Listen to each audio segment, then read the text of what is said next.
Hello, Santa Clarita. This is Dr. Gregory Jenkins here in the Doc and Doc show at the KHTS AM 1220. We're downtown Newhall. I'm here today with two people that is going to help us talk about physical attraction. We have Flynn Beck. She's a comic. Hi. And her name is FLYNN Beck, BECK. And that's flynnbeck.com if you want to go on her website. And then we have our doctoral student here, Leisha Keys. He got my name right this time. See? Hi. I mispronounced, I guess. But she's here because she's going to give us some expertise on psychological. And today, we're talking about what makes people attracted to each other. The physiology of flirting. Ooh. Flirting is part of it, yes.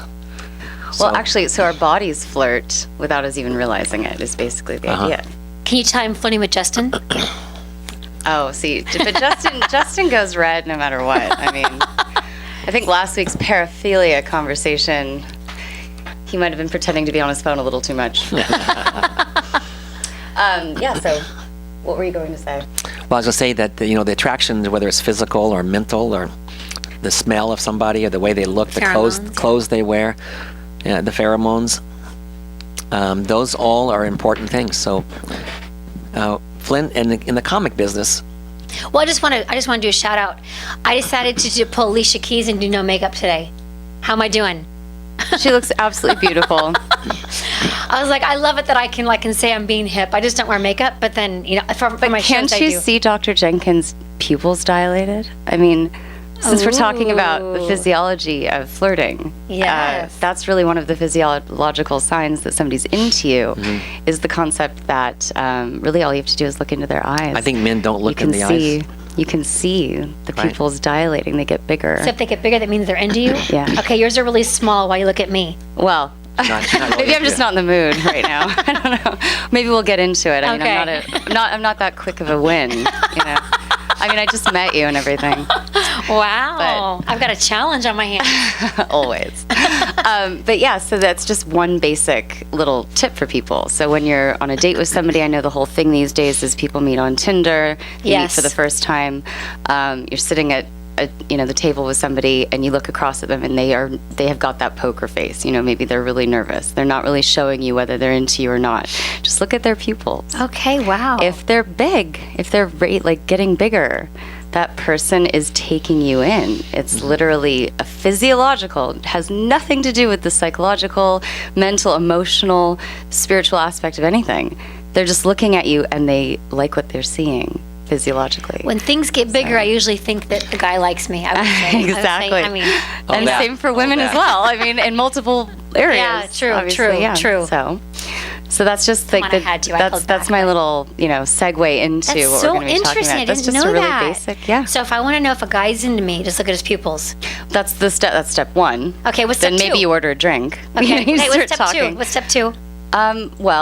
Okay, so we're talking about pheromones. You mentioned that word a little bit ago. And I'm going to include Dr. Jenkins in this portion of it because he's Mr. Science over here. So you're going to take on the scientific, physiological side of this pheromone conversation.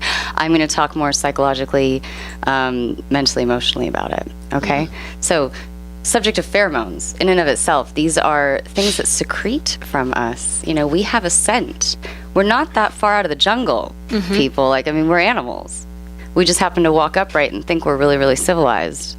We're animals. And we choose our partners. We choose the people that we're investing any sort of time and energy in based on, at the basic level, our sense. Okay, so when you're attracted to somebody, and that doesn't have to be physical attraction. Right. It's sexual attraction. It's intellectual attraction. You like this person, this vibe, this energy that's coming off of this person that, whether you know them or not, you can sense it. And it's happening on a very subliminal level. And so what pheromones are really, I'm going to have you handle the scientific portion of that, but where we're coming from here with the pheromones is this. It's a sense. It's something that energetically runs through your being, and as it secretes from you in the erogenous zones, particularly, but not even the erogenous zones. Here at the, you've got the pulse points. Okay. So at your wrists. Okay. The back of your ears that run down your neck. You've got the ones at the back of your neck. These are not necessarily erogenous zones. These are pulse points. Have you ever heard of like when in jiu-jitsu and karate, the death grip? Right. Okay. Somebody grabs you by the back of the neck, that death grip. That's really one of the areas where all the pheromones secrete from, including back here. There's one that I know of, not even erogenous zone talking. It's just like these little parts of your body. There's one right at like the tip of your tailbone, going down into your anus area. It's just little parts of your body that like secrete these natural scents. Wow. And we feel it in each other. We can sense it.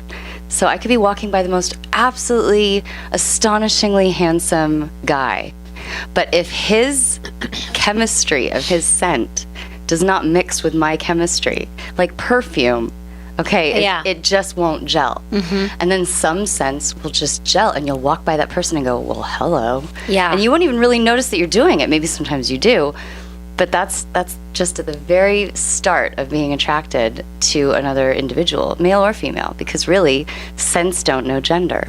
Our pheromones are genderless. Our pheromones are genderless. So, I mean, and it's not even about sexual attraction now. We're talking about attraction to someone. So any kind of attraction, I could be attracted to you as a friend. I could just be looking at you and go like, hey, girl, I don't know why, but I get you. Well, I'm attracted to you. Oh, well, hi, thanks. Are my pupils getting larger? Let me have a look. Oh, hi. Are they getting larger? Might be getting a little bit blushy over here. Yeah, so, I mean, that's basically it. I mean, I call it a hey girl moment, where you're walking by a girl on the street and, maybe you're not thinking about anything particular, but you see each other, you catch each other's eye. And there's just this moment where you're kind of a similar creature. Yeah. There's like a kindredness. Yes. Has nothing to do with sexuality. No. It's just the basic levels of how we smell, how we feel to each other energetically. And you just sense from that other person that there's some kind of connection. So I just think it's really fascinating to talk about the attraction to people starting at the most baser levels. And not even on a sexual level. Just exactly. The word baser itself, that's not sexual, physical, mental, spiritual, emotional. Baser is primal. Gotcha. We're animals. So if you start there and you recognize that we are part of that whole vibe of energetically connecting to each other, and at the most baser of levels, through scent, through taste, our chemistry knows when it is involved in another chemistry with somebody else's chemicals that it will mix well with and make a really lovely perfume. Yeah. So, I mean, that's a good place to start. That's interesting. Well, you talked about the different pulse points, wrist and neck and et cetera. And that is all developed to attract other animals, other people. So that with the pulse, it pounds in and out. At the same time, pushes the pheromone, pushes the scent away from your body, so that you'll smell it. I mean, other people will smell it or feel it. And you've probably met, plenty of people that are good-looking people. They're not attracted because the scent's not right, or somebody smells like garlic to you. Oh, yes. Well, no, if they had garlic for lunch, you hope that you Not had for garlic lunch, for I'm talking lunch. about If they you're just- having, Oh, yeah, in I'm your with you. body. I'm with you. You have to, no, yeah. If someone's eating garlic, that's no bueno. Unless you've also had it. Yeah, I'm 1,000,000%. It's like if you're a smoker, you can't Same stand principle. kissing another smoker Yeah. unless you are also a smoker, Even because then you can't sometimes- taste For sure. it. People that take too many vitamins smell like vitamins. Yes, I don't- fish oil and God all knows that what. stuff. So yeah. those are not the things we're talking about. No. That's just the dietary Right. differences. But these pheromones, they come out and they're pushed out by the pulse. The pulse on your neck, the pulse on your wrist, the pulse in your groin. Uh-huh. And there's a that's portion the, of it, yeah, but that's that area that I was talking Oh, about. back It there. actually secretes right from the bottom of the tailbone coming up. So when you're, and this is not your anus that we're talking about. This is like that bottom of the tailbone where your spine starts. There is a pulse point there. There's like this area where you will secrete your natural essence. And it could be that a tail was there at one time. I think, well, tailbone. Yeah. He's serious. Ape tail or something like that. Some True. kind of Okay. tail was there, yeah. It's very true. We're doing the whole evolution thing right now? Is that what we're Hey, doing? look, we go anywhere. Okay. Doctoral student, MD over here. I Okay. mean, we can get really naughty and scientific with stuff. That's great. Or we can just get naughty, but why not get smart and naughty? Yeah, I But like that. it's I think also the visual thing is that when you see a person, you determine whether they're attractive or not. Correct. And it's also how they handle themselves. Like Leisha, she's playing pulling her hair through, and tossing her hair around. I play with my hair all the time. Oh, She's fine. I have fun with myself all the time. you have fun with yourself all the time? Yeah. I mean, but I'm very conscious of it. Yeah. I'm just like, touching my hair or I'm repositioning my energy. We have to remember that as animals, as just, erogenous pointed beings, we have so much energy that courses through us. And sometimes you have to shift that energy. I mean, it's so often that energy gets stagnant inside of us. Think like in a creek where, the water's flowing through and it gets stuck between the rocks. There's this like crud between the rocks and there's no natural flow. This happens to us on a daily basis. That's why we get angry. Yeah. That's why we have parts of us that get stuck inside and we don't know how to like move that energy out because we're not really aware of it on an energetic level. We think to ourselves everything has to be physical. You have to look at it and see it and has to manifest in something tangible.